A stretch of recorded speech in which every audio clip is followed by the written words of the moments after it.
Bible పల్ల పాడదామండి. అందరూ లేచి నిలబడండి.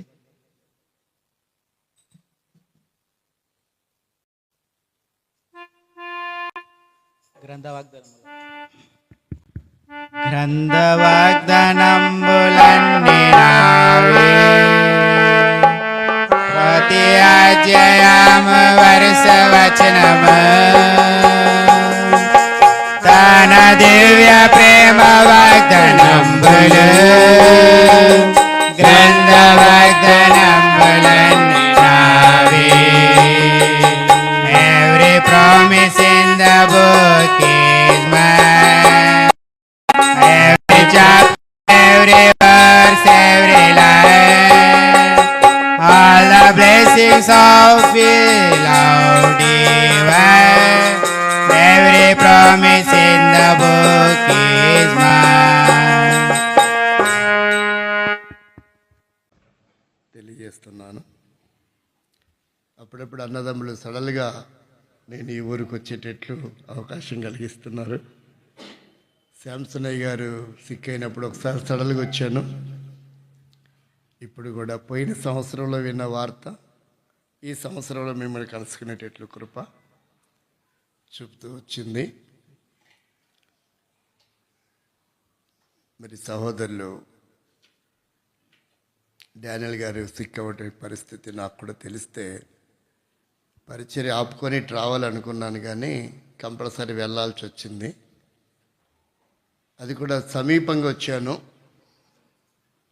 ట్రైన్ ప్రయాణం మీకు సమీపమైంది. రైల్వే కోడూరుకు వచ్చాను నేను పార్ట్స్ నైట్ ఫస్ట్కి. మళ్ళీ విజయవాడ వెళ్ళిపోయి తిరిగి రావటం రిస్క్ అవుతుంది కనుక ఇటు నుంచి ఇటే రావటానికి ఒక అవకాశం కలిగింది. నాకేమో మోటార్ కార్డు మీద ధ్యానం చేయాలని తలంపు వస్తూ వచ్చింది. కానీ నేను ఎంత ప్రార్థన చేసుకున్నా మోటార్ కార్డు గురించి అవసరం లేదన్నట్టుగా ప్రభు నాతో మాట్లాడుతున్నాడు. కానీ అది విచిత్రమైన టాపికే, అది సందర్భ సహితంగా కూడా లేదు. అయినా ప్రభు ప్రేరేపించిన దానికి శిరస వహించే అలవాటు కొన్ని విషయాల్లో నాకుంది కనుక దాని మీతో కొంత సమయాన్ని పంచుకుంటా. నేనైతే వాస్తవంగా తెల్లవారుజామునే అయ్యగారితో మాట్లాడి ప్రార్థన చేసి ఫస్ట్ బస్కి వెళ్ళిపోవాలనుకున్నాను. అయితే అన్నదమ్ముళ్ళు ఇజ్రాయెల్ మరియు జాను గెస్ట్ రూమ్లో పెట్టి నన్ను బంధించారు. పడుకుని పోయినాను. 8 తర్వాత నాకు మెలకు వచ్చింది. అలా నా ఉండిపోతూ వచ్చాను. సరే, ఎటకెలకు క్రైస్తవ సమాజంలో ఒక కొలిక్కి రానటువంటి ఒక వాక్యం ఉంది. చాలామందికి ధ్యానంలోకి వచ్చినప్పటికీ దాన్ని దాటివేస్తూ అది కరెక్టో తప్పో అర్థం కాక వదిలేసిన పరిస్థితులు ఉన్నాయి. కొంతమంది దాన్ని అలాగే బోధించుకున్న పరిస్థితులు కూడా ఉన్నాయి. దాన్ని అలాగే నమ్మిన పరిస్థితులు కూడా ఉన్నాయి. దాని గురించి కొద్ది నిమిషాలు మనం ధ్యానం చేస్తాము. తర్వాత మనకు ఒక చిన్న కార్యక్రమం కూడా ఉంది. అట్లా దేనికి సంబంధం లేకుండా ఒక విచిత్రమైన టాపిక్ ఇది. ప్రభునామాన్ని బట్టి నన్ను మన్నించి అర్థం చేసుకోవడానికి ప్రయత్నం చేయండి. రండి, ఎబ్రీ పత్రిక 11వ అధ్యాయము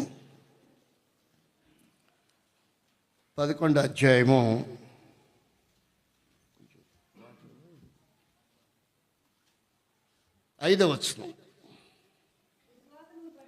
విశ్వాసమును బట్టి హానోకు మరణము చూడకుండానట్లు కొనిపోబడెను.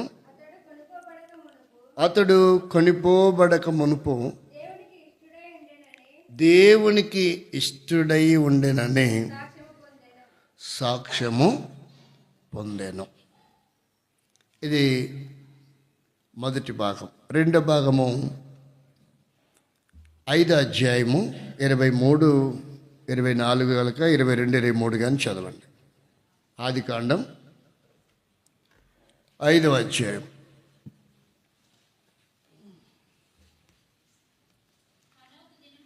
హనోకు దినములనియు 360 ఏండ్లు హనోకు దేవునితో నడిచిన తర్వాత దేవుడు అతనిని తీసుకుని పోయెను గనుక అతడు లేకపోయాను. ప్రభు సహాయం కొరకై ప్రార్థన చేస్తాం.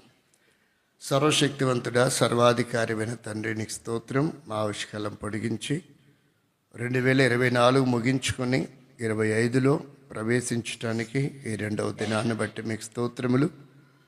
ప్రభా, సహోదరులు చూడటానికి, దర్శించడానికి ఇచ్చిన కృప కొరకై ఇచ్చిన అనుకూలతను బట్టి వందనాలు. తిరిగి సంఘంలో ప్రభా జరిగే కార్యక్రమం, బైబిల్ పఠనం రోజు బేతేల్లో నీ ప్రజలతో నేను కూడా అయోగుడిని చేరి రావడానికి ఇచ్చిన కృప కొరకు వందనాలు. చదువుకున్న లేఖన భాగం, సౌండ్ సిస్టమ్, విద్యుత్ శక్తి, నన్ను మమ్మలను మీ దయగలాస్తానికి అప్పగిస్తున్నాం. ఈ దినం జన్మదినం జరుపుకునే కార్యక్రమం బాబు, వారి కుటుంబ సభ్యులు కూడా దీవించండి, సొంత మేలుకరంగా చేయమని స్తుతిస్తూ వందనాలు చెల్లిస్తూ యేసుక్రీస్తు నామంలో ప్రార్థిస్తున్నాం తండ్రి, ఆమేన్. ఇప్పుడు ఒక చిన్న ప్రశ్న వేసుకుందాం. ఇప్పుడు ఈ వాక్యాన్ని చదివినప్పుడు ఏం చెప్తాడు అనిపిస్తుంది? కరెక్ట్గా అంటే మీరు అందరికీ గెస్ చేసింటారు, అయినా తెలుసుకోవాల్సిన అవసరత నాకుంది కాబట్టి ఏం చెప్తాడని తలంపు ఉందంటారు? ఒక నిమిషంలో ఒక 10-12 మంది నుంచి కూడా చెప్పవచ్చు. చెప్పండి, ఏం చెప్తాడని తలంపు ఉంది?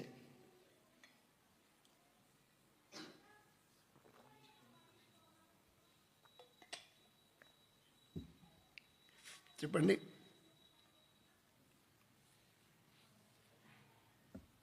ఏమని తలంపు వచ్చింది? 2 చెప్తే ఎట్లా? ఏదైనా ఒక్క పదమే. నేను 2-3 పదాలు చెప్పే కెపాసిటీ నాకు లేదు. సహోదరుడు 2 పదాలు చెప్పాడు. ఒకటి దేవునికి ఇష్టడై ఉండుట, రెండవది నాకు అంత కెపాసిటీ లేదు. ఇంకా చెప్పండి.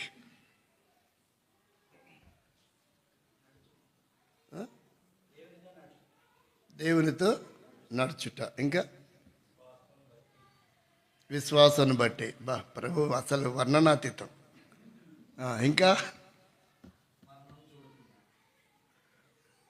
మరణం చూడకుండా. విజయ్, ఏం చేస్తున్నావు? వింటున్నావా? చెప్పవా ఏమే? సరే, సిస్టర్స్ వైపు నుంచి ఎవరు మాటలు బయట కూడా ఉన్నారా? చలిగాలి ఉన్న వాళ్ళు బయట నుంచి లోపలికి రావడానికి ఇష్టపడరేమో, అంటే దయదలుస్తున్నారు లోపల మీరు కూర్చోండి అని. చెప్పండి, యవనస్తులు చెప్పండి. సిస్టర్స్లో నుంచి ఎవరు చెప్తారు? ఏం చెప్తారు పెడతాను?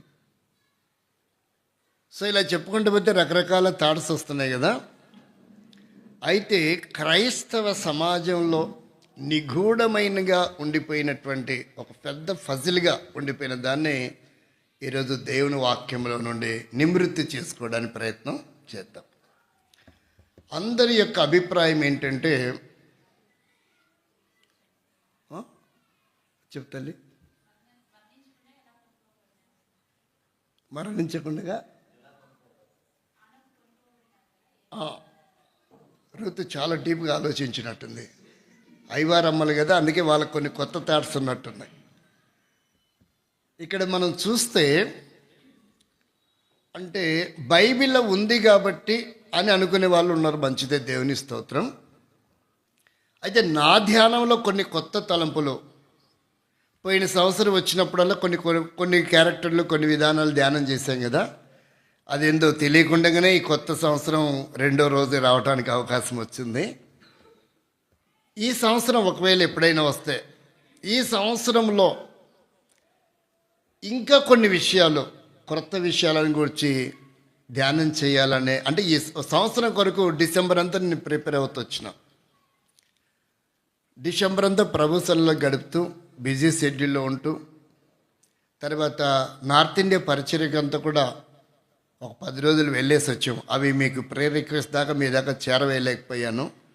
అది అర్ధంతరంగా మేము వెళ్ళాల్సి వచ్చింది.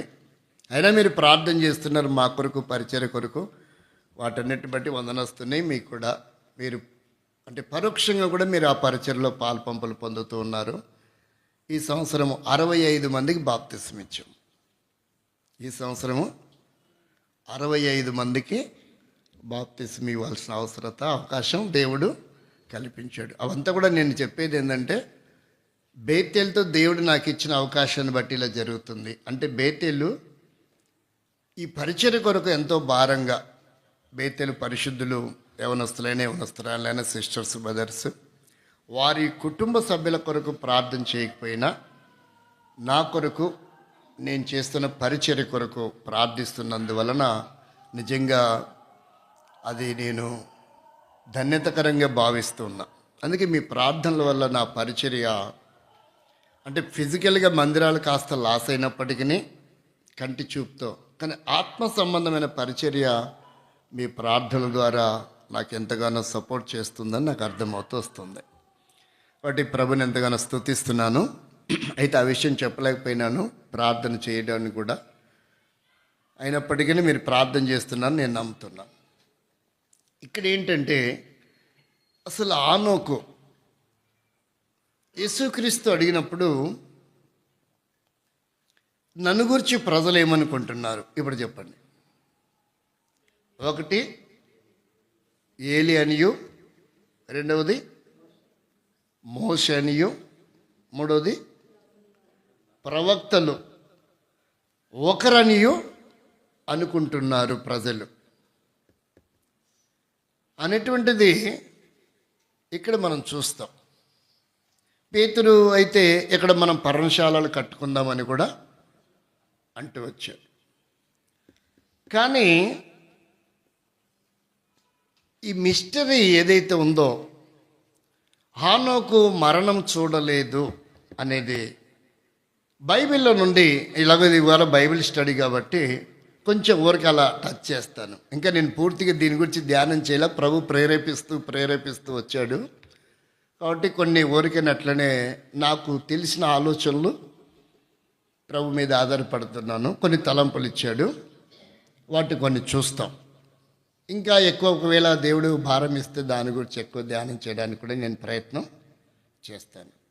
కాబట్టి ఇది మనకి క్లాస్ లాంటిది కాబట్టి, స్టడీ కాబట్టి కొంచెం చూద్దాం, కొంచెం మనం వాటిని చూద్దాం. మొదటి భాగాన్ని కనుక మనం చూస్తే, 2వ దినవృత్తాంతముల గ్రంథం 21వ అధ్యాయము 12వ వచనాన్ని ఒకసారి చదువు. అంతటా ప్రవక్త అయిన ఏలియా ఒక పత్రిక వ్రాసి అతని యొద్దకు పంపెను.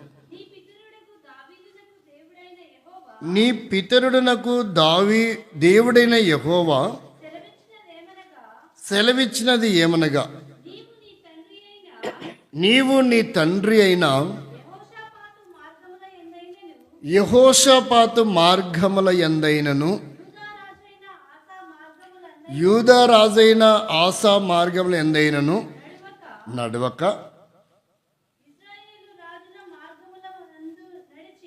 ఇక్కడ చూడండి, ఈ 12వ వచనంలో చెప్తున్నటువంటి మాట కొంచెం ఒక విచిత్రమైనటువంటి విధానంలో ఒక వ్యక్తిని దృష్టిలో పెట్టుకొని ఈ పదాలు వాడుతున్నాడు. ఇక్కడ దేవుడు ఒక వ్యక్తిని ఉద్దేశించి కొన్ని ఉదాహరణలు చెప్తూ ఉన్నట్టుగా అర్థమవుతుందా లేదా? మరలా చదవండి ఆ వచనాన్ని. ప్రవక్త అయిన ఏలియా ఒక పత్రిక వ్రాసి అతని యొద్దకు పంపెను. నీ పితరుడునకు దావీదునకు దేవుడైన యెహోవా సెలవిచ్చినది ఏమనగా, నీ తండ్రి అయిన. కాబట్టి ఇక్కడ చెప్తున్నాడు యెహోషాపాతు మార్గమందైనను, రెండవది యూదారాజైన ఆసా మార్గమందైనను నడవక. కాబట్టి ఇక్కడ మనం గమనిస్తే యోహాను సువార్త 8వ అధ్యాయము 51 వచ్చిన కొన్ని త్వరగా నేను కొంచెం వెళ్ళడానికి ప్రయత్నం చేస్తాను. ఒకడు నా మాట ఎడల వాడు ఎన్నడును మరణము పొందడని మీతో నిశ్చయముగా చెప్పుచున్నానని ఉత్తరమిచ్చాను. ఇప్పుడు చదవండి. ఇప్పుడు ఈ వచనం చదివారు కదా, మరొకసారి చదువుకోండి. అంటే ఈ వచనాన్ని, క్రొత్త నిబంధనలో ఉన్న ఈ వచనమును, పాత నిబంధనలో ఉన్న ఆ వచనాన్ని మనం ఎలా అర్థం చేసుకోవాలి? ఇక్కడ రెండు విషయాలు రాయబడి ఉన్నాయి. డెప్త్కు స్టార్టింగ్ దగ్గరకు వస్తే, ఎప్పుడైతే ఈ పండు తింటారో అప్పుడు మీరేమవుతారని చెప్పాడు. కానీ చచ్చిపోయారా? 930 సంవత్సరాలు ఆదాము ఏమయ్యాడు? బ్రతికాడు. అంటే బైబిల్ని మన పద్ధతి కాకుండా దేవుడు ఆ సందర్భంలో ఆ భాగంలో ఏం రాయించాడో, ఆ వచనం ద్వారా ఏం చెప్పాలనుకున్నాడో, ఆ వచనంలో దాచబడిన మర్మం ఏంటో దాన్ని మనం సమగ్రవంతంగా పరిశీలన చేసినప్పుడు అర్థమవుతుంది. లేదంటే బైబిల్ తప్పు ఉందండి, అక్కడో వచనం ఒకలాగుంది, ఇక్కడో వచనం ఒకలాగుందని అర్థం చేసుకోవాల్సిన పరిస్థితి ఏర్పడుతుంది. అక్కడనేమో మరణం చూడకుండా కొనిపోబడ్డాడని రాయబడింది. ఇక్కడ ఏమని చెప్తున్నాడంటే 51వ వచనంలో ఏం చెప్తున్నాడు? గాయి కొనినవాడు మరణము. అంటే ఈ రెండు ఏంటివి? రెండు చోట్ల మరణం అనే పదమే మనకు కామన్గా కనబడుతుంది. అంటే మరణమే లేదు అన్నటువంటి ఆలోచన కొంతమందికి ఉంది. యేసుక్రీస్తు ప్రభు ఏం చెప్తారంటే క్రొత్త నిబంధనలో, ఇక్కడ నించున్న వారిలో దేవుని రాజ్యం వచ్చే వరకు ఏం కారని చెప్పాడు? మరణమును. అంటే ఇప్పుడు దేవుని రాజ్యం వచ్చిందా? దేవుని రాజ్యం అంటే రెండో రాకడ అనేది దాని భావం. ఇట్లా కొన్ని రకాల పద్ధతులు, వాక్యాలు బైబిల్లో రాయబడి ఉన్నాయి. దేవుని రాజ్యము మీ మధ్యనే ఉంది. దేవుని రాజ్యం అంటే అదేదో కాదు, భోజనము పానము కాదు, పరిశుద్ధాత్మ యందలి ఆనందమునై ఉంది. ఇలా కొన్ని వాక్యాలు మనం పరిశీలన చేసినప్పుడు మనకు మరొక రకంగా కూడా అర్థమయ్యే అవకాశం ఉంది. ఇక్కడ మరణము చూడకుండా శరీరాన్ని విడిచిపెట్టి దేవుని సన్నిధికి వెళ్ళడానికి అవకాశం లేదు. కాబట్టి నా అభిప్రాయం ఏంటంటే, ఇది నా అభిప్రాయమే కానీ నా హుకుం కాదు, నాకు అర్థమైనది చెప్తున్నా. ఖచ్చితంగా హానోకు మరణించాడు అనేది నా అభిప్రాయం. సరే, మన సొంత మాటలు కాదు కానీ మనం వాటిని బైబిల్లో మనం పరిశీలన చేయడానికి ప్రయత్నం చేద్దాం. రండి, కొరింథీయులకు రాసిన మొదటి పత్రిక 15వ అధ్యాయం 22వ వచనం. 15వ అధ్యాయము 22వ వచనాన్ని ఒకరు చదవండి. ఆదామునందు అందరూ ఎలాగూ మృతి పొందుచున్నారు. గుర్తుపెట్టుకోండి, అలాగుననే క్రీస్తునందు అందరూ బ్రతికింపబడుదురు. ఇక్కడ రెండు విషయాలు చెప్పాడు. ఇక్కడ ఏం చెప్పాడు? ఒకే వచనంలో రెండు విషయాలు. ఒకటి, ఆదామునందు ఎలాగైతే మృతి పొందితురు, అలాగే క్రీస్తునందు ఏమవుతున్నాం? మనం బ్రతికింపబడుతూ ఉన్నాం. ఇక్కడ మరణం అనేదేనేమో భౌతికంగా చెప్తుందా లేక ఆత్మీయంగా చెప్తుందా? అలాగే క్రీస్తునందు బ్రతికింపబడదామంటే భౌతికంగా చెప్తుందా ఆత్మీయంగా చెప్తుందా? ఇలా మనము పరిశీలించినప్పుడే వాక్యం అర్థమవుతుంది. ఇలా పరిశీలించినప్పుడు మాత్రమే వాక్యం మనకు అర్థమవుతుంది. ఇప్పుడు ఎబ్రీ పత్రిక 11వ అధ్యాయము 13వ వచనం చదవండి. ఎబ్రీ పత్రిక 11వ అధ్యాయము 13వ వచనం. వీరందరూ ఆ వాగ్దాన ఫలము అనుభవింపకపోయినను దూరము నుండి చూచి వందనము చేసి భూమి మీద పరదేశులమును యాత్రీకులమై ఉన్నామని ఒప్పుకొని విశ్వాసము గలవాడే మృతు నొందిరి. అంటే ఇక్కడ మృతి నొందిరి అంటే సరిపోతుంది కదా, విశ్వాసము నొందిన వారైన పదాన్ని రాయాల్సిన అవసరం ఏమొచ్చింది? అంటే విశ్వాసముతో మృతి పొందేవారు ఉన్నారు, విశ్వాసం లేకుండా మృతి పొందేవారు ఉన్నారు. అలా మనం చూడాలి. అంటే రక్షింపబడి మరణించేవారు ఉన్నారు, రక్షింపబడకుండా మరణించేవారు ఉన్నారు. రక్షింపబడి మరణించిన వారు కూడా పునరుత్థానులు అవుతారు. రక్షణ పొందకుండా మరణించిన వారు కూడా, పాతిపెట్టబడిన వారు కూడా పునరుత్థానం అవుతారు. వారి వారి వరుస క్రమంలో బ్రతికింపబడతారని రాయబడింది. కానీ ఇద్దరికీ కూడా ఏం జరుగుతుందంటే ఒకరోజు తీర్పు అయితే ఉంది. అయితే తీర్పు తీర్చే చోట 2 స్థలాలు ఉన్నాయి. ఒకటి న్యాయపు విధానమైనటువంటి తీర్పు, రెండవది ధవల సింహాసనం దగ్గర జరిగే తీర్పు. 2వ కొరింథీయుల పత్రిక 5వ అధ్యాయము 10వ వచనం ఒకసారి చదవండి. 2వ కొరింథీయులకు రాసిన పత్రిక 5వ అధ్యాయము 10వ వచనం. అట్లనగా ఎందుకనగా తాను జరిగించిన క్రియల చొప్పున మంచివైనను సరే చెడ్డవైనను సరే దేహముతో, ఇక్కడ గుర్తుపెట్టుకోండి, దీంతోనంట దేహముతో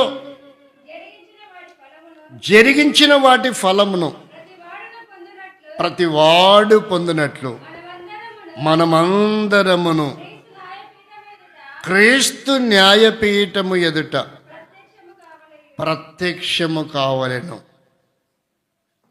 అంటే ఇక్కడ దేహముతో చేసిన ప్రతి పని, దానికే కర్మ ఫలం అంటారు. దానికి ఏమంటారు?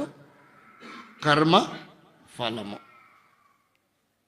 దేహముతో చేసిన ప్రతి కర్మఫలాన్ని బట్టి మనము తీర్పులోకి రాబోతున్నాం.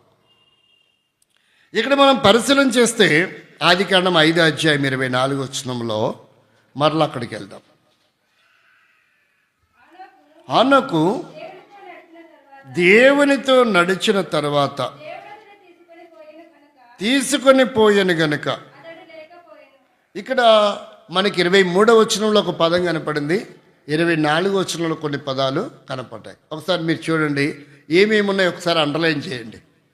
మొదటిది ఏం కనపడుతుందంటే తీసుకొని పోయేవను, తీసుకొని పోయెను. రెండవది లేకపోయెను, కనబడుతుందా మీ బైబిల్లో? మూడవది ఏమని రాయబడుతూ వచ్చింది? కొనిపోబడెను. నాలుగవది కనబడలేదు. ఉన్నాయా? ఒకసారి 23 చదవండి, మళ్ళీ గుర్తుపెట్టి. ఇక్కడ 4 పదాలు కనబడుతున్నాయి మనకు. 4 పదాలలో ఉన్న భావాలు వేరుగా ఉన్నాయి. వాటిని మనం ధ్యానం చేస్తాం ఇప్పుడు. 23వ వచనం మరలా చదవండి. హనోకు దినములన్నీ 360 ఏండ్లు. హనోకు దేవునితో నడిచిన తర్వాత కాబట్టి ఇలాంటి పదాలు ఇక్కడ మనకు కనబడుతున్నాయి. అసలు తీసుకొని పోబడ్డం ఏంటి, లేకపోవడం ఏంటి, కొనిపోబడ్డం ఏంటి, కనపడకపోవడం ఏంటి అంటే ఏం రాయించి పెట్టాడు దేవుడు ఆ పదాలలో? అసలు దాన్ని మనం ఎలా అర్థం చేసుకోవాలి అనేది మనం క్లుప్తంగా పరిశీలన చేయడానికి ప్రయత్నం చేద్దాం. అంటే అవి 4 వర్తమానాలు చెప్పాలి. 4 కలిపి ఒకే వర్తమానంలో సంక్షిప్తంగా మనం చూడడానికి ప్రయత్నం. అలా 4 మొత్తం 6 వర్తమానాలు చెప్తే ఈ కొంచెం ఒక కొలిక్కి వస్తుంది వాస్తవంగా ఇది ఈ సబ్జెక్టు. కాబట్టి మనం ఒకే భాగంలో కొన్ని విషయాలు అలా టచ్ చేసుకుంటా ముందుకు వెళ్ళిపోవడానికి ప్రయత్నం చేద్దాం. మొదటి చూడండి, యోబు గ్రంథం 1వ అధ్యాయము 19వ వచనము 21వ వచనం ఒకసారి వేరువేరుగా చదవండి. 19 ఒకటి చదవండి, 21 చదవండి. అప్పుడు మనకు కొంచెం తేలిక అవుతుంది. గొప్ప సుడిగాలి అరణ్య మార్గముగా వచ్చి ఆ ఇంటి 4 మూలలు కొట్టగా యవ్వనుల మీద పడినందున వారు చనిపోయిరి. ఇక్కడ ఏమన్నారు? చనిపోయిరి అని కనబడుతుంది. 21వ వచనం చదవండి. నేను నా తల్లి గర్భములో నుండి దిగంబరిగానే వచ్చి తిని దిగంబరినే అక్కడికి తిరిగి నేను యెహోవా ఇచ్చెను, యెహోవా తీసుకొని పోయెను. తీసుకొని పోయాను అనే పదం ఇక్కడ కనపడుతుంది కదా. యెహోవా ఇచ్చెను, యెహోవానే తీసుకొని పోయాను. ఇచ్చింది ఆయనే, తీసుకొని పోయింది ఆయనే అన్నటువంటి పదాలు మనకి ఇక్కడ అర్థమవుతున్నాయి.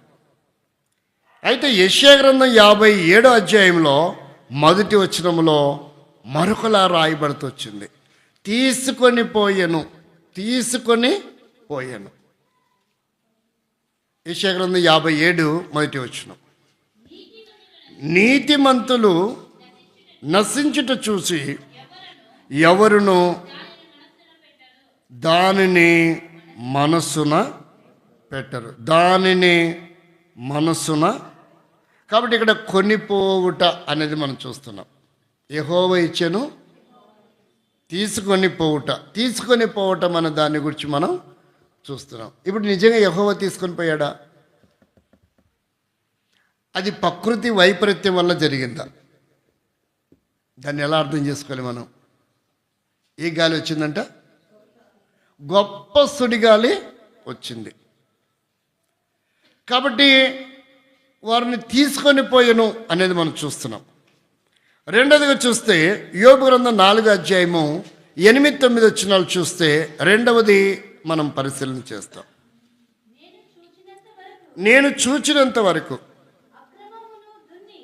అక్రమమును దున్ని కీడును విత్తువారు దానినే కొయ్యుదురు. దేవుడు ఊదగా వారు నశించుదురు. ఆయన కోపాగ్ని శ్వాస వలన లేకపోవుదురు అనే పదాన్ని ఇక్కడ మనం చూస్తున్నాం. ఏంటంట? లేకపోవుదురు. దేనివల్లంట?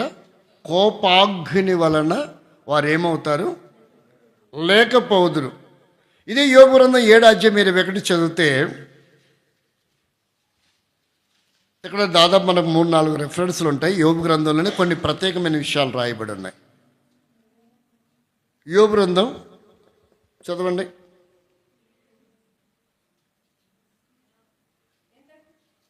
7వ అధ్యాయం 21వ వచనం.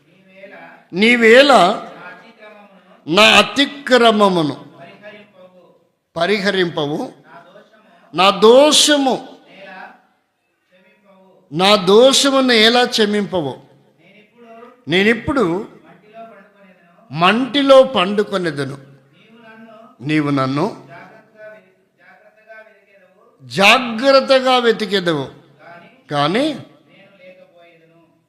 మీకు అర్థమవుతుందండి? మనం 4 పదాలు చదివాం. మొదటిది ఏంటి?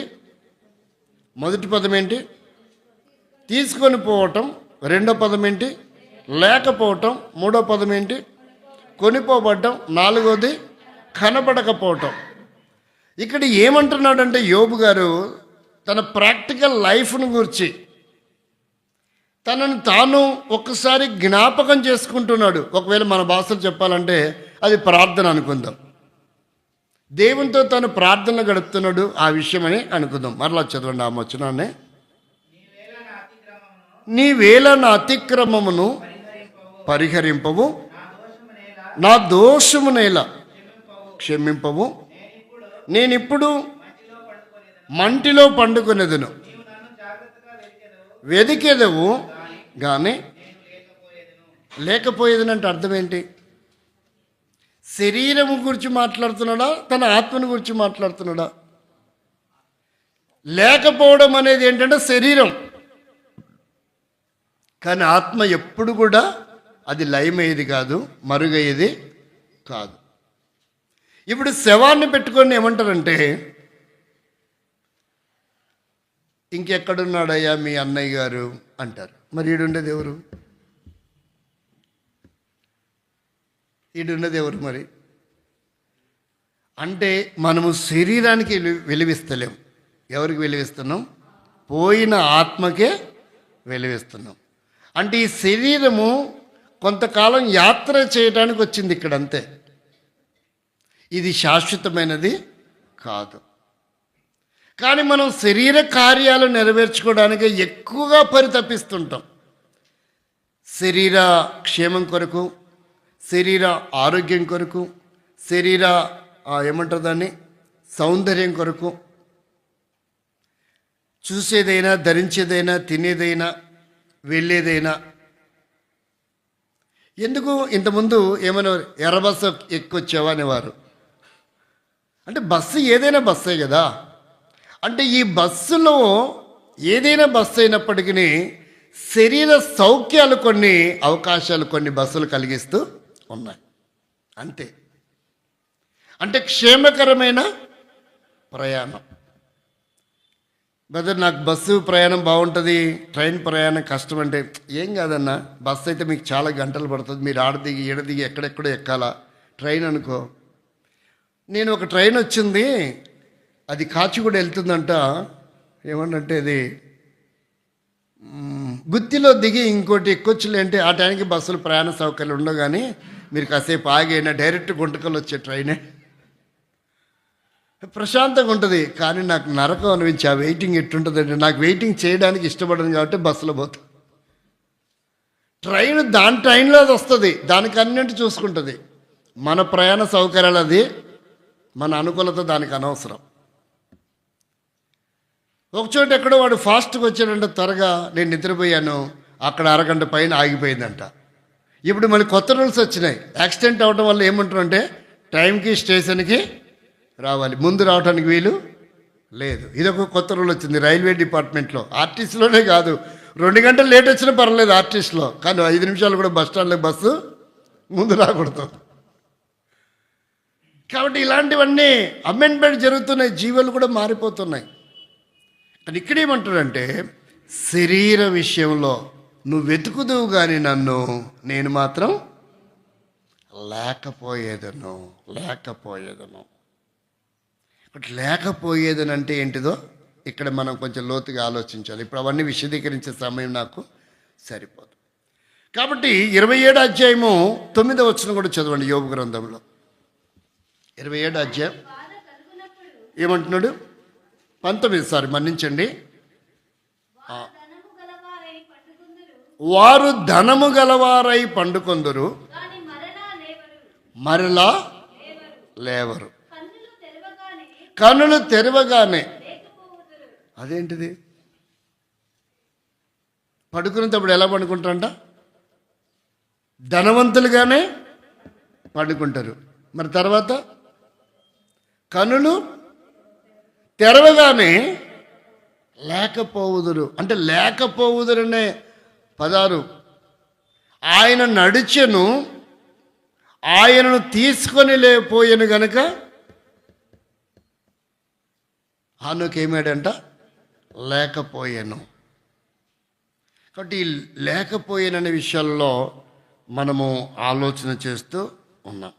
ఇప్పుడు 24 కూడా చదవండి. 24 అధ్యాయం యోబు గ్రంథంలో 24 వచనం. యోబు గ్రంథంలో చాలా విషయాలు ఉన్నాయి, కానీ చాలా కష్టం ఆ గ్రంథాన్ని ధ్యానం చేయటం.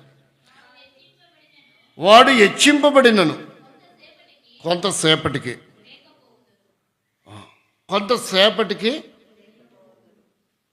చూడండి, లేకపోవదురంటే ఏంటిదో.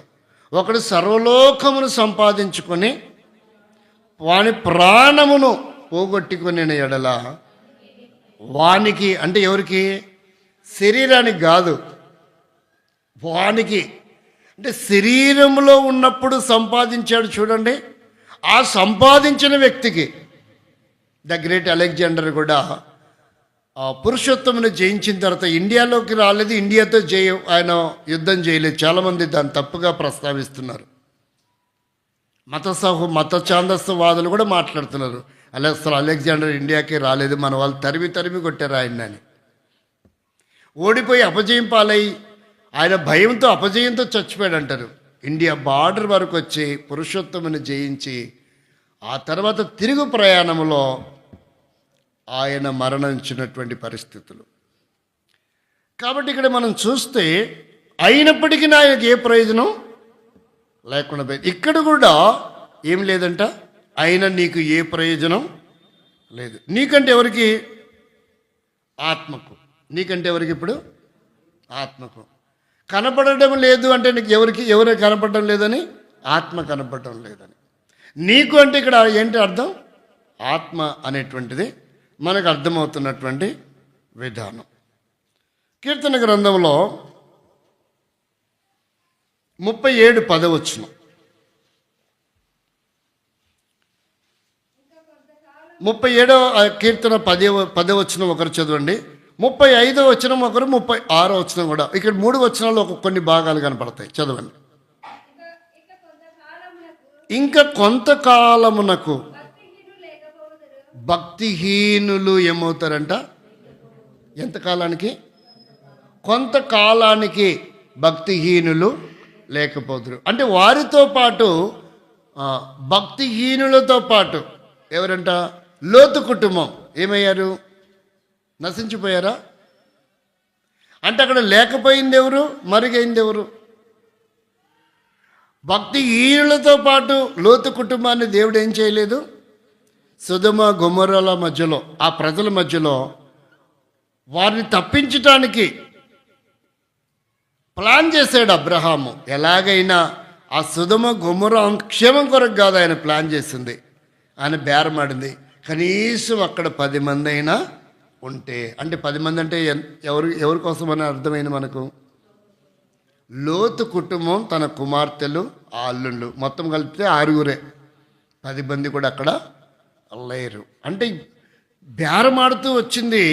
కనీసం అట్లీస్ట్ సొదొమ గొమొర్రా మొత్తాన్ని కాపాడడానికి కాదు, కనీసం లోతు కుటుంబమైనా కాపాడబడాలా అనేది. ఇప్పుడు 35వ వచనం 6వ వచనం కూడా చదవండి.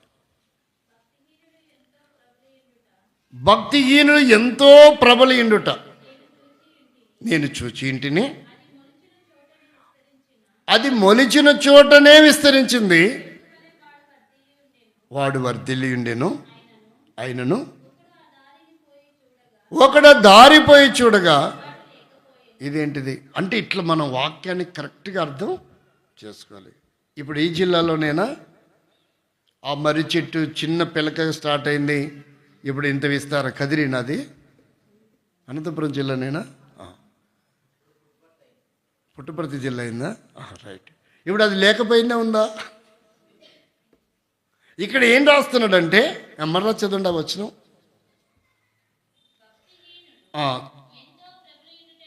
ఎంతో ప్రబలినుట చూచుతూనే, మొలిచిన చోటనే, విస్తరించిన చెట్టు వలె. నేను ఇంకా చూడలేదు ఆ చెట్టుని, ఎప్పుడైనా అవకాశం ఉంటే చూస్తా. ఈ వాక్యాన్ని బట్టేనే చూడాలనిపించింది. వాడు వర్ధిల్లి ఉండేను, విస్తరించి ఉండేను అక్కడనే. కానీ తర్వాత ఏమైందంట? ఆయనను ఆ దారిన పోయి చూడగా వాడు లేకపోయాడు. వాడు ముందేమో చెట్టు, ఇప్పుడేమో వాడు లేకపోయాను. ఇక్కడ ఇట్లాంటివన్నీ కొన్ని ఆ పదాలలో ఉన్న సారాంశం బైబిల్లో వేరుగా మనకు కనబడుతూ ఉంది. ఇర్మియా గ్రంథం 31వ అధ్యాయము 15వ వచనం. ఇర్మియా గ్రంథం 31వ అధ్యాయము. యెహోవా ఇలాగు సెలవిచ్చుచున్నాడు, ఆలకించుడి. రామాలో అంగలార్పును, మహారోదన ధ్వనియు వినబడుచున్నవి. రాహేలు పిల్లలను గూర్చి ఏడ్చుచున్నది. పిల్లలు లేకపోయినందున వారిని గూర్చి.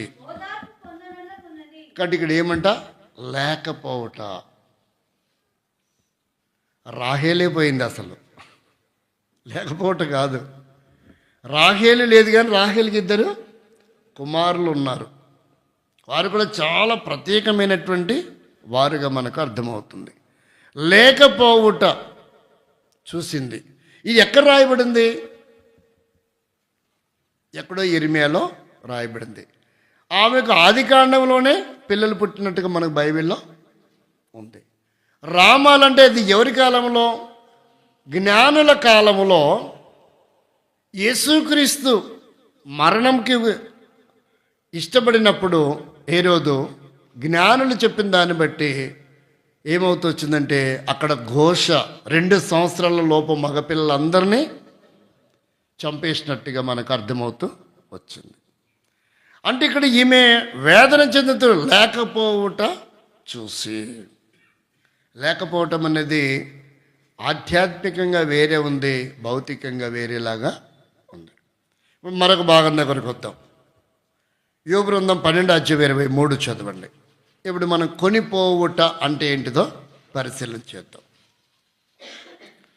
కొనిపోయను, ఆయన కొనిపోయను గనుక ఏమయ్యాడని చెప్పాము, చదువుకున్నాం, లేకపోయాను. ఇప్పుడు చదవండి. యోబు గ్రంథం 12:23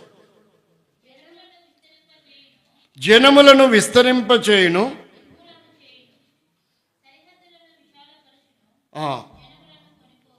జనములను కొనిపోవును, జనములను కొనిపోవును. ఇప్పుడు కొనిపోవటం గురించి మనం ఊరకు అలా చదువుకుంటున్నాం. 34వ అధ్యాయంలో యోబు గ్రంథంలో 20వ వచనం కూడా ఒకసారి చదవండి. 34వ అధ్యాయం యోబు గ్రంథం 34:20 ఎంతలో పంట? నిమిషములోనే చనిపోవుదురు, మధ్యరాత్రి ప్రజలు కల్లోలమునంది నాశనమగుదురు, బలవంతులు. ఇక్కడ చూడండి, కొనిపోయే విధంలో ఏం రాశాడు? వాళ్ళు దైవికంగా కొనిపడతారు. ఎట్లా కొనిపోబడతారంట? దైవికంగా కొనిపోబడుతున్నారు. ఇక్కడ మనం చూస్తే ఒక వ్యక్తి యొక్క దేహం విషయంలో ఇక ఎంతసేపు పెడతారండి, ఎంతసేపు పెట్టినంతేగా పిల్లలు ఏడుస్తున్నారు, తీసుకెళ్ళిపోండి అంటారు. కొన్ని చోట్ల ఏమంటారు? పడేసి రాపండి అంటారు. ఇక్కడ ఎవరైనా పదం వాడతారా? కొన్ని చోట్ల, కొన్ని ప్రదేశాలు, నేను వెళ్ళే ప్రదేశాల్లో పడేసి రాపండి, ఎంతసేపు పెట్టుకుంటారు అనేటువంటి మాటలు కూడా ఉంటాయి. మరి నా వాడు అనుకున్నప్పుడు పడేసి రావటం ఏంటి, తీసుకెళ్ళిపోవటం ఏంటి? అంటే మనం పడేస్తున్నది ఎవరిని, తీసుకెళ్తున్నది ఎవరిని, కొనిపోతున్నది ఎవరు? ఇలా కనుక మనం పరిశీలన చేస్తే 20 యోబు గ్రంథం 27:10 ఒకసారి చదవండి. సర్వశక్తిని యందు, క్షమించండి, 19:20 చదవండి డైరెక్ట్గా.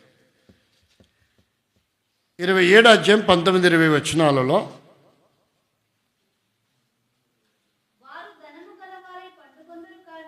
ఇంతకుముందు చదివినట్టున్నాం కదా.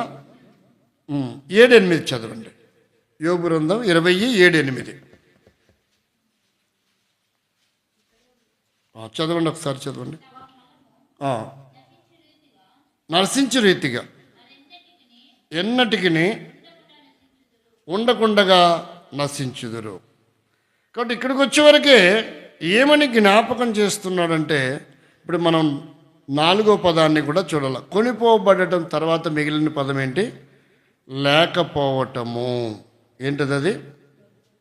కీర్తన 37:20 చదవండి. నశించిపోదురు విరోధులు, లేత భూమును సొగసును పోలియందురు, కనబడకపోవునట్లు పొగవలే కనబడకపోదురు. అంటే మనం యాకోబు పత్రికలు చూస్తే కొంతసేపు కనబడి అంతలో మాయమైపోవు.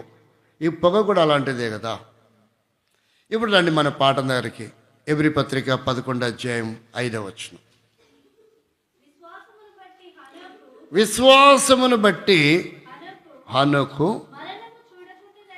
మరణము చూడకుండానట్లు కొనిపోబడెను.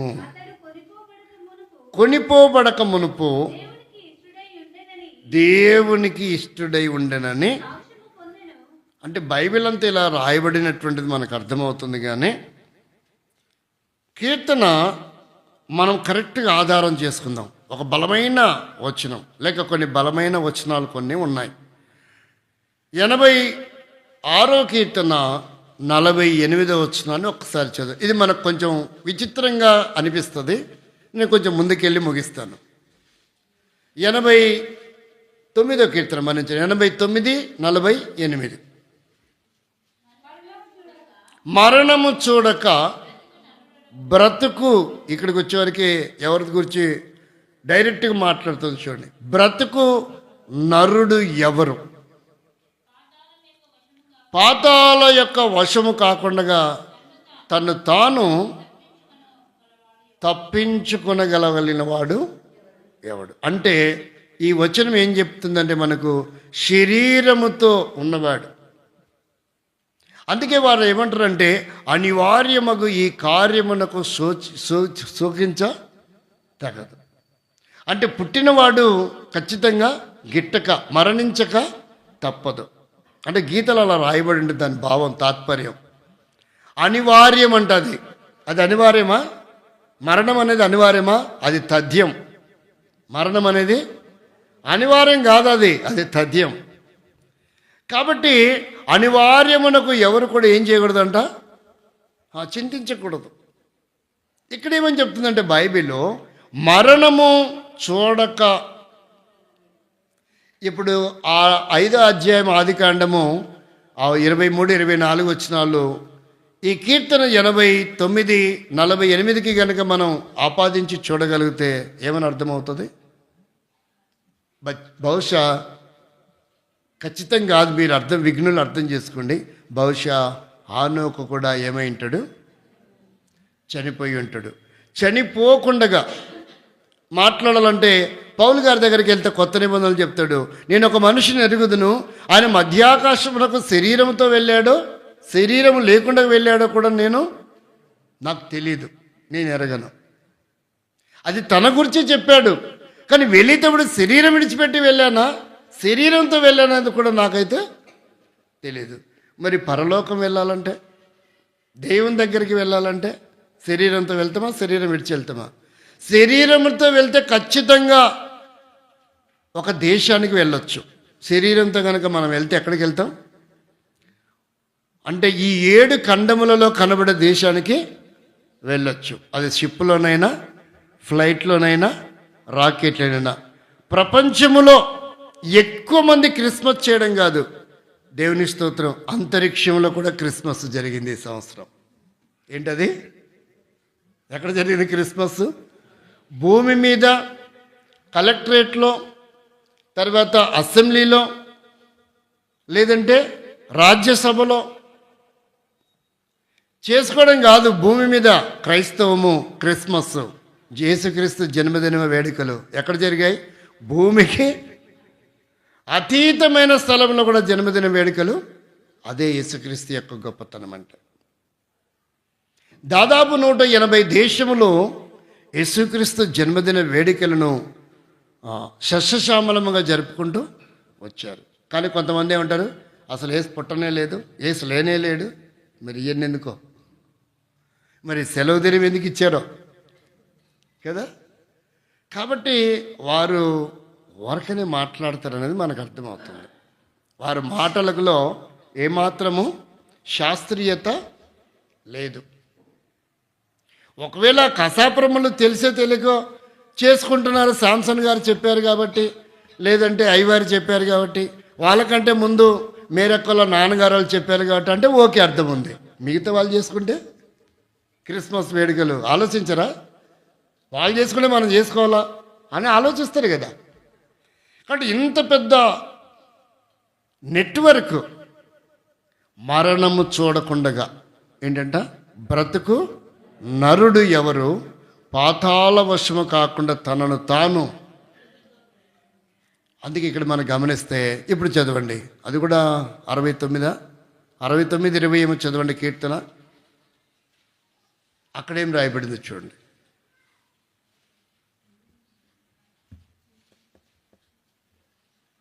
69, 68 కానీ 20 వచనంలో ఉంటుంది చూడండి. దేవుడు మా పక్షమున పూర్ణ రక్షణ కలుగచేయు దేవుడై ఉన్నాడు. మరణమును తప్పించుట అంటే ఇప్పుడు ఇక్కడ ఏ మరణం గురించి మాట్లాడుతున్నట్టు? మళ్ళీ మరణము చూడకుండా బ్రతుకు నరుడెవడని కూడా కీర్తనలోనే ఉంది. మరణమును తప్పించుట ప్రభు అయిన యెహోవా వశమని కూడా కీర్తనలోనే ఉంది.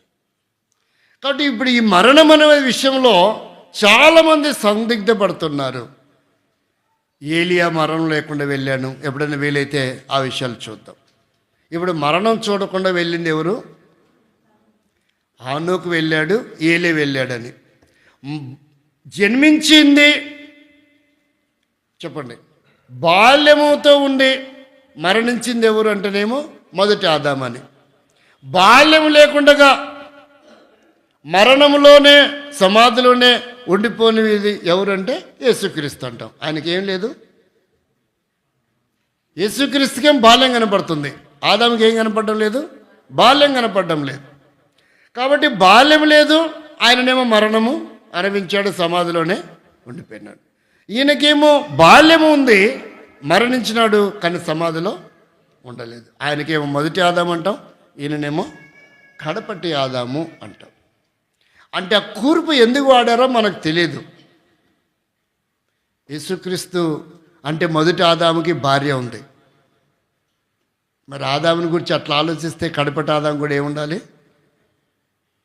ఆదాం అంటే అందుకనే ఈ ద్వితీయోపదేశకాండం 18 ఒక ఉదాహరణ చూస్తే ఏమంటారంటే, నా వంటి ప్రవక్త మీ సహోదరులుండి పుడతారంటే, ఇస్లామీ సహోదరులు నా వంటి ప్రవక్త అంటే వాళ్ళు ఎట్లా కంపేర్ చేసుకున్నారంటే, ఆ మాట చెప్పింది ఎవరు? మోసే కదా. నా వంటి ప్రవక్త అంటే నాకు పెళ్ళయింది కాబట్టి మహమ్మద్ గారికి కూడా పెళ్ళయింది. మీ సహోదరుడు అంటే ఎవరు? ఇస్సాకు సహోదరుడు ఎవరు? ఇస్మాయిలు. అంటే వాళ్ళిద్దరు ఎవరయ్యారు? సహోదరులు అయ్యారు. కాబట్టి వారు సహోదరుల నుంచి పుట్టిన ప్రవక్త ఎవరంటే మహమ్మద్ గారు. అంటే మోసేకి పెళ్ళయింది, మహమ్మద్ గారు కూడా పెళ్ళయింది. మోసేకి గృహిణీలు ఉన్నారు, మహమ్మద్ గారు కూడా గృహిణీలు ఉన్నారు. ఇట్లా కంపేర్ చేసుకుంటున్నారు. నా వంటి ప్రవక్త అంటే దాని అర్థం ఏంటంటే, నేను అన్ని కోణాల్లో ఎలాగైతే డెడికేషన్ చేసుకుని ఐగుప్తు నుండి ఈ ప్రజలను భౌతికంగా విడిపించానో, ఆ ప్రవక్త కూడా నాలాగా అన్నీ కోల్పోతాడు. అయితే ఆయన అర్ధంతరంగా వదిలిపెట్టేవాడు కాదు. మిమ్మల్ని ఆ పాపపు దాస్యము నుండి ఏం చేస్తాడు? ఖచ్చితంగా విడిపించి పరలోకానికి. దాన్ని చెప్పడానికి ఆ పదాన్ని అక్కడ వాడారు అనేది మీరు తర్వాత ఎప్పుడైనా యూట్యూబ్లో ఉంటే దాన్ని చూడొచ్చు. కాబట్టి ఇక్కడ ఏమంటే, మరణమును చూసేవాడు తప్పించుకునేవాడు లేడు, మరణం తప్పించేవాడు మన ప్రభువైన యేసుక్రీస్తు. ఇప్పుడు మరణం గురించి కొన్ని మాటలు మాట్లాడదాం. 116వ కీర్తన 8వ వచనం, మరణము నుండి నా ప్రాణమును కన్నీళ్లు విడవకుండగా నా కన్నులను జారిపడకుండా నా పాదములను. కాబట్టి ఇక్కడ ఏమంటుంటే, తప్పించడం అనే శక్తి సామర్థ్యాలు. ఇప్పుడు చూడండి, చీతకు ఒక చిలుక ఎలా మారుతుంది? శరీరాన్ని విడిచిపెడితేనే, ఆ గొంగళి పురుగు స్వభావం విడిచిపెడితేనే చీతకు ఒక చిలుకగా మారుతుంది. కాబట్టి దేవుని దగ్గరికి వెళ్ళాలి, దేవునితో ఉండాలి అంటే ఖచ్చితంగా కంటికి కనబడే దేహం విడిచిపెట్టాలి. బైబిల్లో రాయబడినా రాయబడకపోయినా. ఇంకా లోతుగా ఆలోచిస్తే పౌలు గారు ఒక మాట కొరింథీ సంఘానికి తెలియపరుస్తూ ఏమని జ్ఞాపకం చేస్తారు? 2 కొరింథీ పత్రిక 5వ అధ్యాయం 8వ వచనం ఒకసారి చదవండి. 8 లేక 9లో ఉండొచ్చు అనుకుంటా, ఒకసారి చదవండి. కావున దేహమందు ఉన్నను దేహమును విడిచినను ఆయనకు ఇష్టలము. పై వచనం చదవండి, 7వ వచనమా 8వ వచనమా? ఇట్లు ధైర్యము కలిగి ఈ దేహమును విడిచిపెట్టి ప్రభువునొద్ద నివసించుటకు ఇష్టపడుచున్నాను.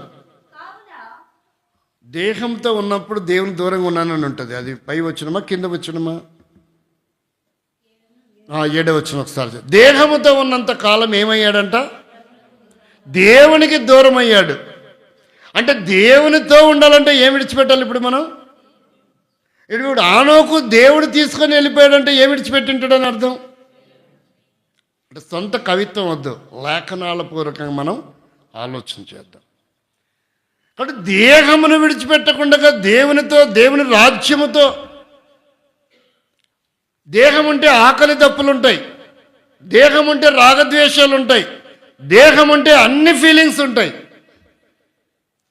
కానీ దేవునితో ఉండే వ్యక్తి ఎలాగుంటాడంటే ఖచ్చితంగా దేహం లేకుండానే.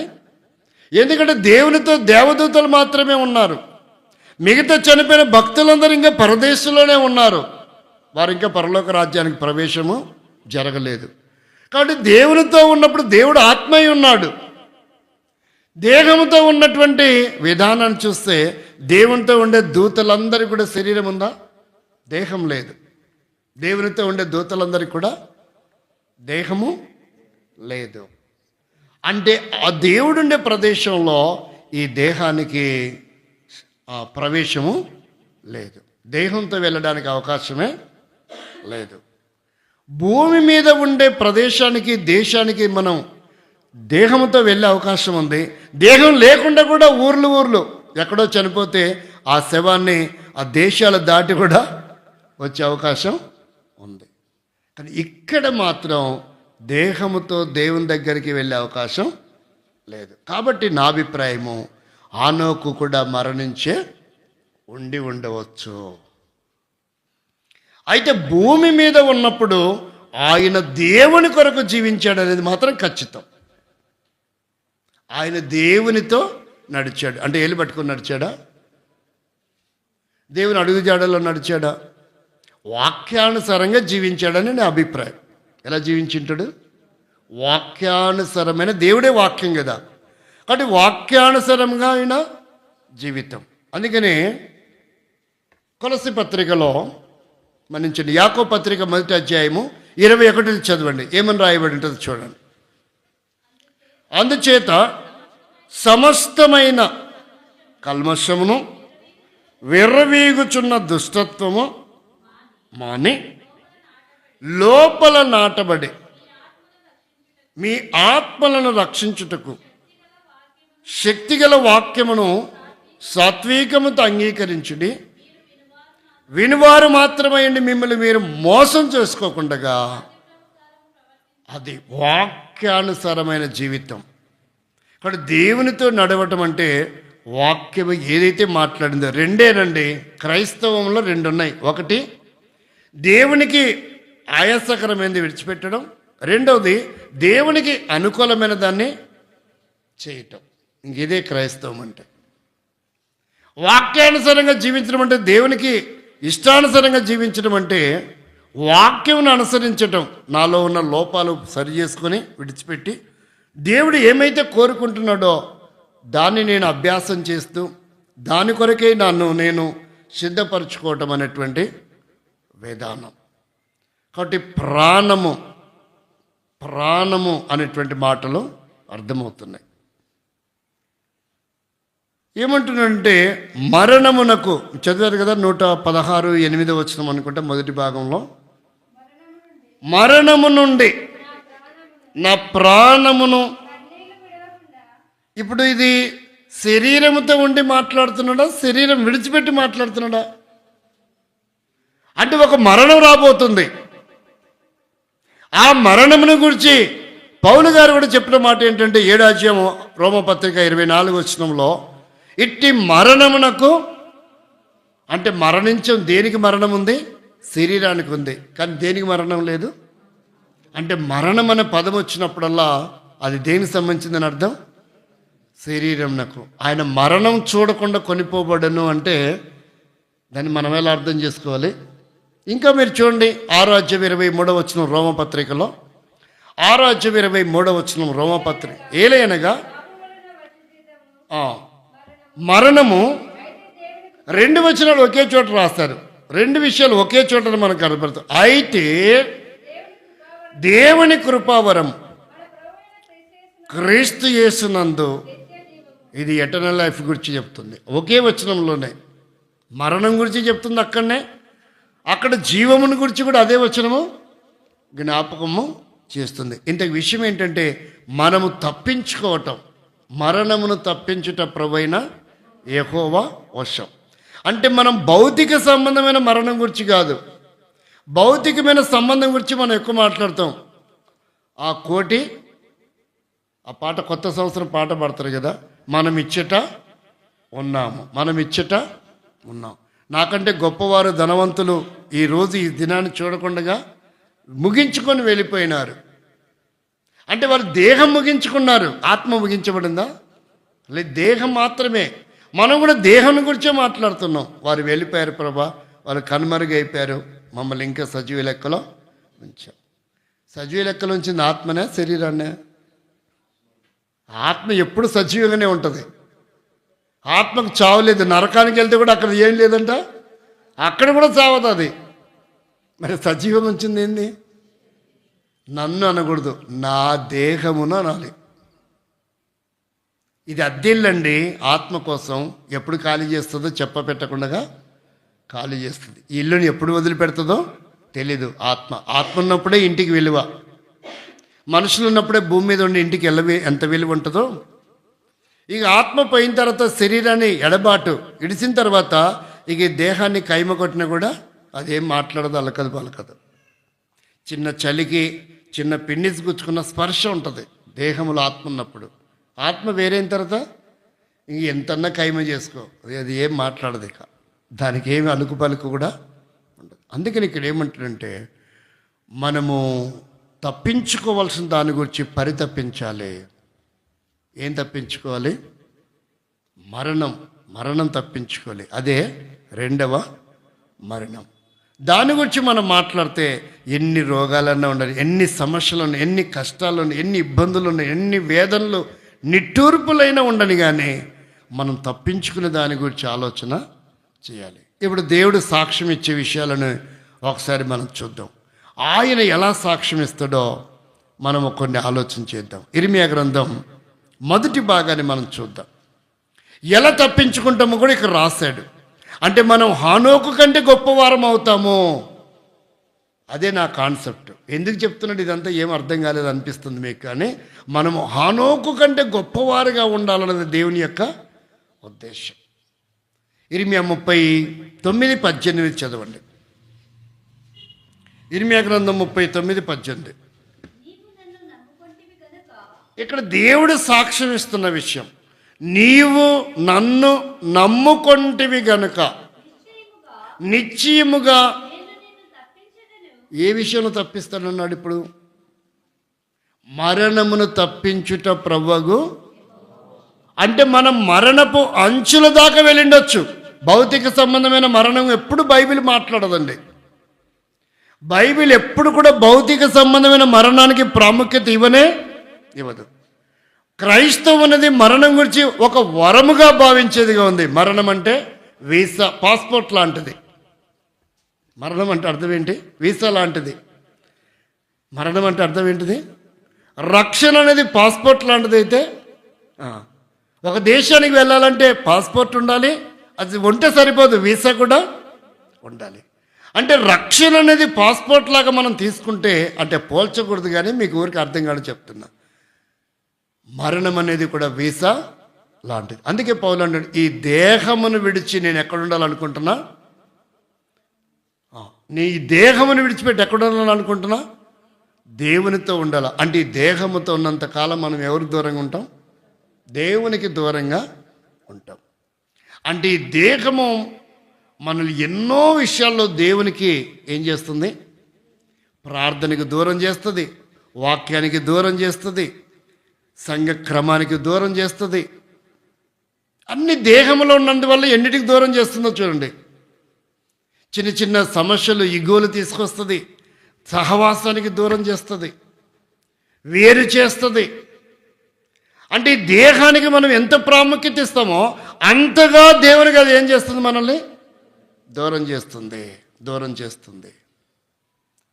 కాబట్టి పౌలు అంటున్నాడు, ఆయనకు ఒక కొత్త కోణం ఆయనకు అర్థమైంది. ఏమంటుంటే, ఈ దేహం వల్ల నేను ఎక్కడ దూరం అయ్యాను?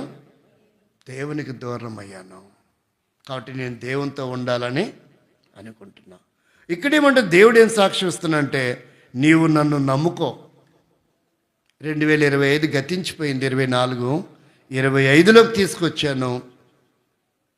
ఇంకా నీవు ఆయుష్కాలం పొడిగిస్తున్నాను. ఇంకా పొడిగిస్తున్నాను. నీళ్ళు ఎన్నో లోపాలు ఉన్నాయి, ఇందులో ప్రవేశించే అర్హత లేదు.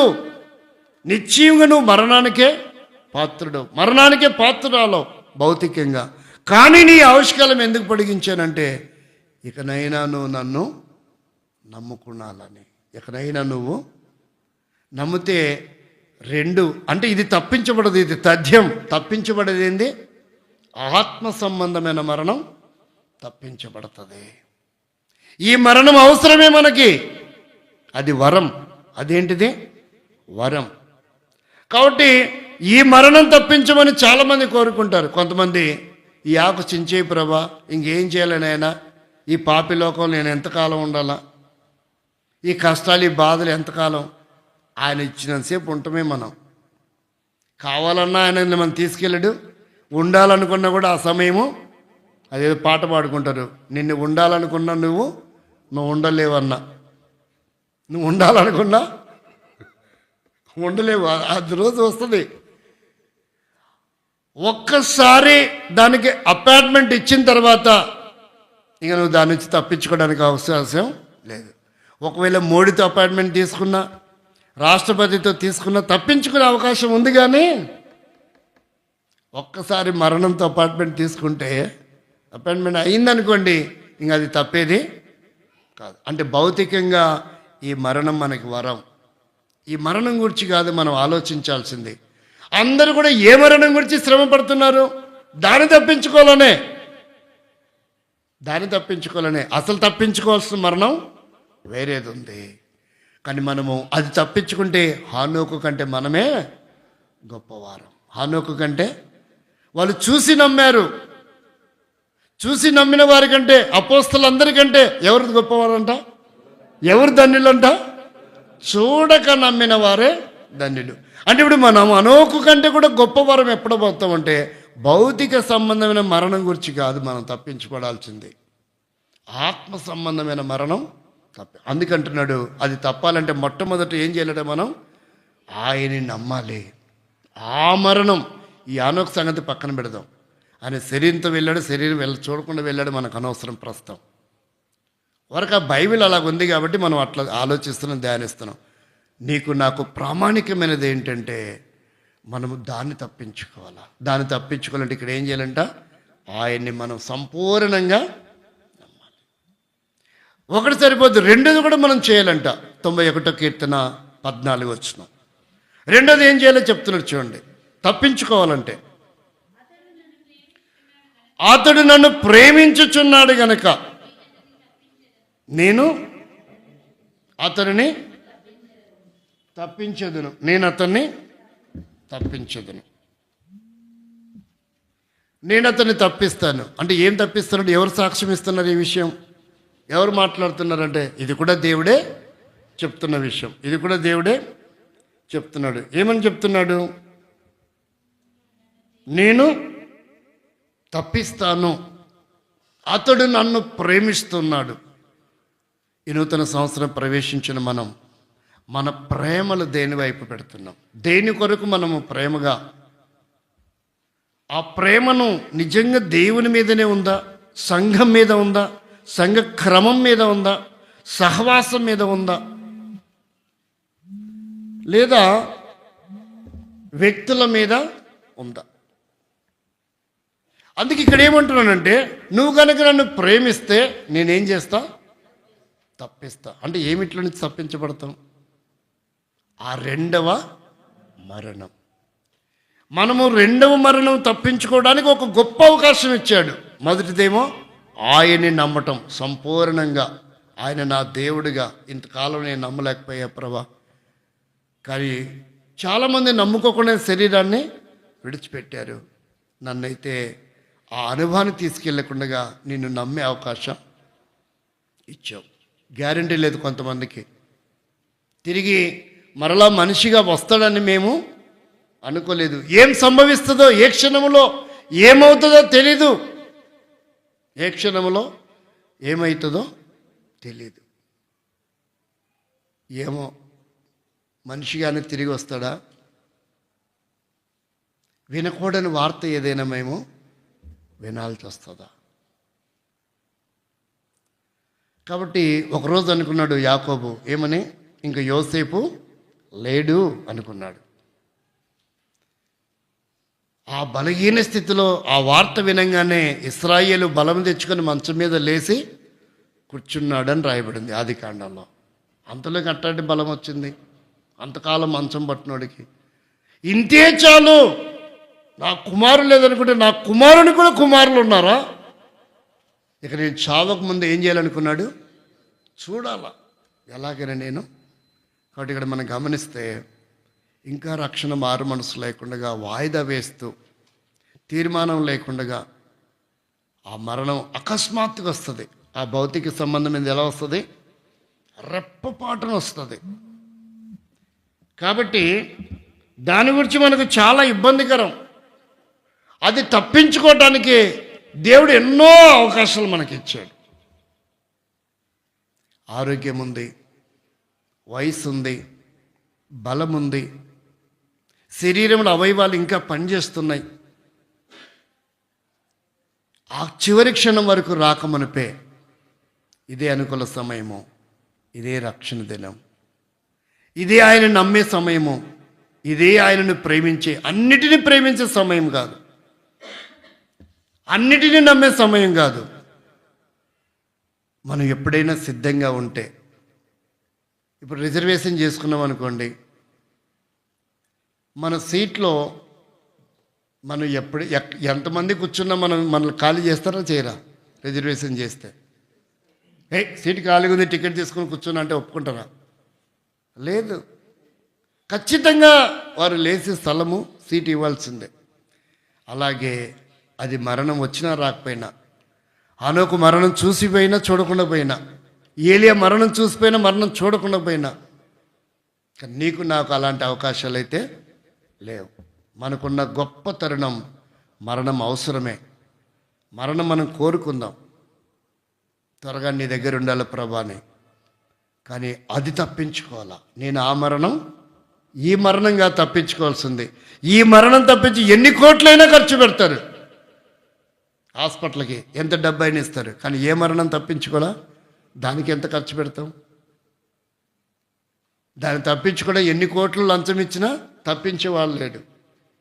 ఈ డబ్బంతా పెడితే నీ పాదాల దగ్గర లేదు, దాన్ని తప్పించలేరు. కాబట్టి అది రాకమనిపే, మనం పోకమనిపే. బైబిల్లో ఒక అద్భుతమైన మాట ఉంది, అది సామెతల గ్రంథంలో 5వ అధ్యాయం అనుకుంటా, 8వ వచనం 7వ వచనం కానీ చదవండి. 5వ అధ్యాయం.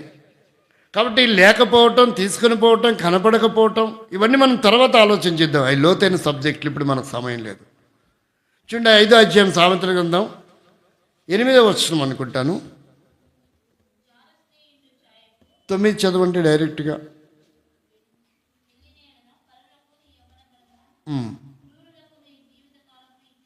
ఇచ్చివేతువు, పరులు తృప్తి పొందుదురు, పరుల ఇల్లు చేరును, అన్యుల ఇల్లు. కింద ఏమంటుందంటే అది చదవండి, అది 7వ వచనం ఏది కానీ ఖచ్చితంగా ఉన్నమాట.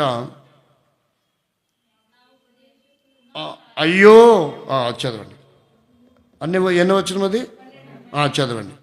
అయ్యో ఉపదేశము నేనెట్లు త్రోసివేసి తిని, నా హృదయ గద్దింపును ఎట్లు తృణీకరించి తిని.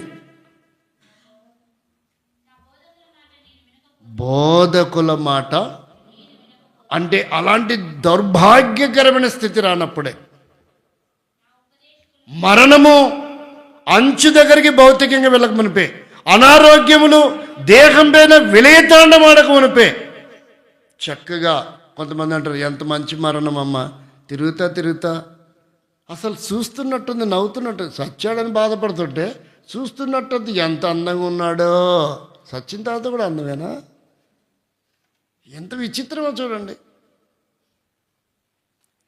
కాబట్టి ఇక్కడ విషయం ఏమంటారంటే, ఈ గొప్ప అవకాశం ఉన్నప్పుడే, అది కూడా మన దేహాన్ని టచ్ చేయకమునిపే మనం ఆయన కొరకు ఒక మంచి తీర్మానం ఈ దినములో, ఈ నూతన సంవత్సరంలో, ప్రభా నేను ఎలా జీవిస్తున్నా, జీవించుచున్నానని పేరు మాత్రమే ఉందా నాకు? ఏంటంటే ఆ వచనం ఏం చెప్తుంది? పేరుకు మాత్రమే మనం ఎలా ఉన్నాం? జీవించుచున్నాం. కానీ మనం ఎవరు? మృతులమే. ఇక ఆ జీవితానికి ఇప్పుడు కోమలు ఉన్నవాడిని ఎంత చక్కగా ఉన్నాడో, ఇట్లాగే 50 ఏళ్ళు ఉంటే అస్సలు బైక్ అవసరంలా, కారు అవసరంలా, ప్యాంట్ అవసరంలా, చొక్కా అవసరంలా, ఇదే బాగుంది అనుకుంటారా? ఈడు ఉండి మమ్మల్ని ఎంత బాధ పెడతాడు, ఈడు బోడు, వాడికైనా సావు రాదు, మాకైనా సావు రాదు. ఏం ప్రయోజనం వాడి వల్ల? కోమాలో ఉన్నాడు వల్ల కదా, అర్థమవుతుంది కదండి. అట్లాగే జీవించుచున్నామనే పేరు మాత్రమే కానీ మన విశ్వాసులకు ఎలాగున్నామంట? దేవుడు ఏమైనా సంతోషపడతాడా? అందుకే చెప్తున్నాడు. ఏం చెప్తున్నాడు? ఎజ్కేలు గ్రంథం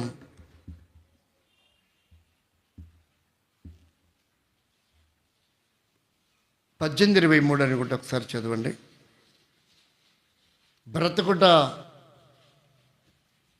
మరణించడం నాకు ఇష్టం లేదని ఉన్నట్టుంటుంది. దుష్టులు మరణమునందుట చేత నాకు ఏమాత్రమును, ఎవరు చెప్తున్నారు ఇక్కడ? దేవుడు చెప్తున్నాడు. అంటే వారు భౌతికంగా మరణించడం కూడా ఆయనకి ఇష్టం లేదు. ఇంకా ఆత్మీయ మరణం గురించి ఏం చెప్తాడు? అంటే వారు శరీరంతో ఉన్నప్పుడే, శరీరపు సంబంధమైన మరణం రాకముందుకే, ఎడబాటు రాకముందుకే ఏం చేస్తే మంచిదని కోరుకుంటున్నాడు? వారు తమ ప్రవర్తన దిద్దుకొని బ్రతుకుటయే సంతోషం. కీర్తనకారుడు 50:17 చెప్తాడు, దిద్దుబాటు నీకు అసహ్యము. 2025లోకి వచ్చాం. సంవత్సరమే కొత్తది, బ్రతుకు అంత పాతదేనేమో. వాచ్ నైట్లో కూడా మనం దిద్దుకోలేదేమో, సరి చేసుకోలేదేమో, అవన్నీ అలాగే వలస తెచ్చేసుకున్నామేమో. అట్టెట్ట పోతావు నువ్వు? నేను కొత్త సంవత్సరంలోకి పోతున్నా, నువ్వు అంతకంటే దరిద్రంగా తయారై కొత్త సంవత్సరంలోకి రా, నాతో పాటు సహజీవనం చేద్దామంటున్నామేమో. కాబట్టి మనం దిద్దుకోకపోతే ప్రమాదంలో ఉన్నాం. ఆయుష్కాలం ఉన్నంత మాత్రం మనం పవిత్రులమని కాదు, ఆరోగ్యం వచ్చినంత మాత్రం మనం పవిత్రులమని కాదు, కొత్త సంవత్సరం వచ్చినంత మాత్రం కొత్తదనం ఏమీ లేదు. ఒక్కసారి లోపల హృదయంతో తొంగి చూస్తే అన్ని పాతయ్యే విలయ తాండమాడుతూ వచ్చాయి. వాటిని ఏం వదిలిపెట్టలేదు. అందుకే సరిదిద్దుకుందాం. ఆ మరణం ఎప్పుడు వస్తుందో మనకు తెలియదు. కాబట్టి ఆ నిత్య రాజ్యంలో, మరణమే లేనటువంటి ఆ రాజ్యంలో, మరణమే లేని ఆ రాజ్యంలో జీవంతో కూడినటువంటి వ్యక్తిగా మనం నిత్యము యుగయుగములు ఆయనతో ఉండాలంటే ఈ మరణము, ఈ పరిస్థితులు, ఏలి ఆనోగు ఇవన్నీ పక్కన పెడదాం. అది వ్యక్తిగతంగా మనం పరిశీలన చేసుకుందాం. నేను ఈ మరణాన్ని తప్పించుకుంటానా? ఈ రెండవ మరణాన్ని తప్పించుకునే జీవితం నేను కలిగి ఉన్నానా? ఆ సామర్థ్యం నాకుందా? లేక ఈ మరణంలో పోకు రుచి చూడకుండా ఆ మరణానికి నేను సమీపిస్తున్నానా? జీవిస్తున్నాను కానీ నేను ఆ మరణం నన్ను వెంటాడుతుందా? ఒక మంచి తీర్మానం, ప్రభువా నేను ఇంకా మరణ పంచుల్లోనే ఉన్నాను, దాన్ని నేను దాడుతాను, జయిస్తానని నాకు ఆ శక్తి సామర్థ్యం, నువ్వు ఒక్కడివే మరణమును జయించినవాడు, ఆ సామర్థ్యం నీ ఒక్కడి, నన్ను కూడా. అందుకే మృత్యున్మ అమృతంగమై అంటే అది నువ్వు ఒక్కడివే చేయగలవు. ఈ మరణం వద్దు, భౌతిక దాని గురించి వద్దు, దాని కొరకు ఎంతో ఖర్చు పెడతాం. కానీ ఆత్మ సంబంధాన్ని మరణం తప్పించుకోవడానికి మనం ప్రయాసపడదాం, దాన్ని సంపాదించుకుందాం. ఆ నిత్యరాజ్యంలో, ఆ జీవితంలో అక్కడ ఏముంటుందంటే, ఆ చివరి వచ్చిన చదవండి, పేతురు పత్రికలు ఉంటుంది, 11వ వచనం, మొదటి అధ్యాయం కానీ 2వ అధ్యాయం ఖచ్చితంగా గుర్తు రావట్లేదు. 11వ వచనం చదవండి.